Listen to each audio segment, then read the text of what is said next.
Non solo il mare, ma anche una cultura millenaria fatta di tradizioni ancora vive, l'enogastronomia e poi un ambiente incontaminato che permette tutto l'anno di fare turismo attivo. E questa è l'immagine che la Sardegna proporrà agli operatori turistici di tutto il mondo in occasione dell'edizione 2018 della Borsa Internazionale del Turismo di Milano, in programma da domani fino al 13 febbraio. L'obiettivo degli operatori turistici sardi e dell'assessorato al turismo è quello di sfondare il limite dei mesi estivi per portare nell'isola visitatori in tutto l'anno. L'assessorato del turismo sarà presente alla BIT con uno stand di 491 metri quadri. Sono state accreditate 60 aziende di tutte le categorie del comparto ricettivo e dei servizi turistici.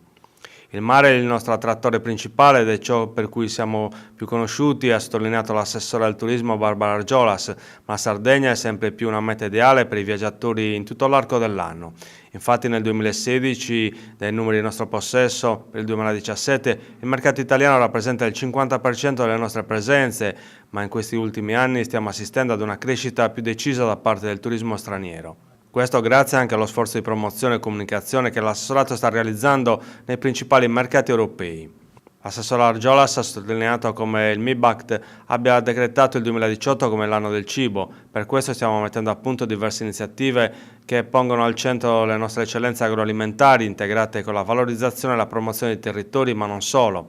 Una delle priorità per il nostro lavoro di questi mesi è infine il rafforzamento del turismo culturale.